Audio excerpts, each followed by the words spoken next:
गुरु भक्ति योग, गुरु भक्ति का विवरण, आध्यात्मिक शिक्षा का अर्थ। मुक्तात्मा गुरु की सेवा, उनकी लिखी हुई पुस्तकों का अभ्यास और उनकी पवित्र मूर्ति का ध्यान, यह गुरु भक्ति विकसित करने का सुनहरा मार्ग है। जो शिष्य नाम, कीर्ति, सत्ता, धन और विषय वासना के पीछे दौड़ता है, वह सद्गुरु के चरण कमलों के प्रति सच्चा भक्ति भाव नहीं रख सकता। शिक्षा का क्षेत्र बहुत ही विशाल है और ज्ञान प्राप्ति की संभावनाएं अपार है, अतः गुरु की आवश्यकता अनिवार्य है। तैत्तिरीय उपनिषद कहती है, अब ज्ञान के विषय में बात करते हैं। आचार्य प्रथम स्वरूप है, शिष्य आखिरी स्वरूप है।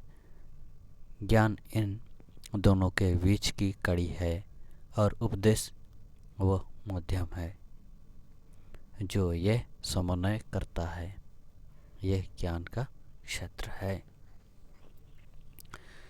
कठोपनिषद कहती है, जिस आत्मा के विषय में भिन्न भिन्न प्रकार से उपदेश दिया जाता है, उस आत्मा विषयक उपदेश जब निम्न स्तर की बुद्धि वाले व्यक्ति के द्वारा दिया जाता है तब सरलता से समझ में नहीं आता, किंतु जब उसी आत्मा के विषय में ब्रह्मनिष्ठ गुरु उपदेश देते हैं तब बिल्कुल संदेह नहीं रहता, अर्थात भली प्रकार समझ में आ जाता है। आत्मा तो सूक्ष्म से भी सूक्ष्म है, केवल बौद्धिक कसरत से उसे प्राप्त नहीं किया जा सकता, केवल गुरु कृपा से ही ज्ञान प्राप्त हो सकता है। गुरु शिष्य का संबंध। शिष्य को आचार्य के घर रहना चाहिए। 12 वर्ष तक संपूर्ण ब्रह्मचर्य का पालन करना चाहिए तथा कठिन तप करना चाहिए। उसे गुरु की सेवा करनी चाहिए तथा उनके मार्गदर्शन में पवित्र शास्त्रों का अध्ययन करना चाहिए।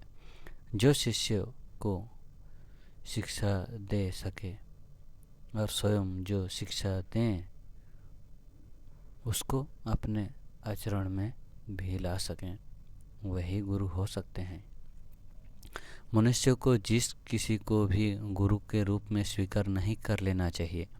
एक बार गुरु के रूप में स्वीकार कर लेने के बाद किसी भी परिस्थिति में उनका त्याग नहीं करना चाहिए।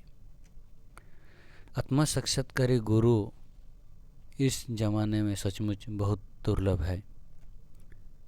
सचमुच में आध्यात्मिक विकास कर लेने वाले व्यक्ति तब तक गुरु के रूप में फर्ज अपने सिर पर नहीं लेते जब तक परमात्मा की आज्ञा नहीं होती। जब योग्य साधक आध्यात्मिक पथ की दीक्षा लेने के लिए गुरु की खोज में जाता है, तब उसके समक्ष ईश्वर गुरु के रूप में दिखते हैं और उसे दीक्षा देते हैं। जो मुक्तात्मा गुरु हैं वे एक निराली जागृत अवस्था में रहते हैं, जिसे तुर्यावस्था कहते हैं, तुर्यावस्था कहा जाता है। जो शिष्य गुरु के साथ एकता स्थापित करना चाहता हो, उसे संसार की क्षण भंगुर चीज़ों के प्रति संपूर्ण वैराग्य का गुण विकसित करना चाहिए।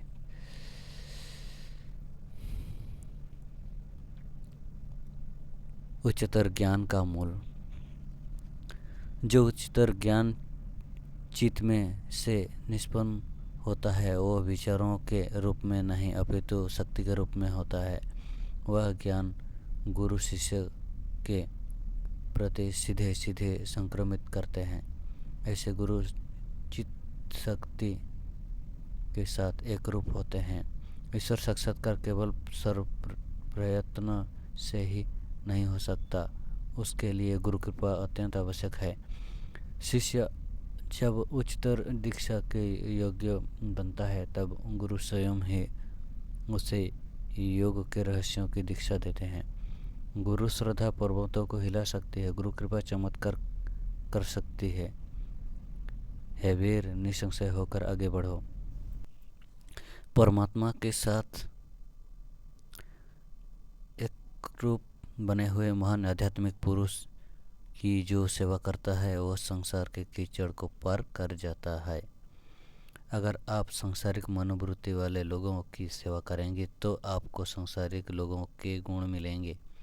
इसके विपरीत जो सदैव परम सुख में निमग्न रहते हैं, जो सर्वगुणों के धाम हैं, जो साक्षात प्रेम स्वरूप हैं, ऐसे गुरु के चरण कमलों की सेवा करेंगे तो आपको उनके गुण प्राप्त होंगे। अतः उनकी सेवा करो, बस सेवा करो। हरि ओम। हरि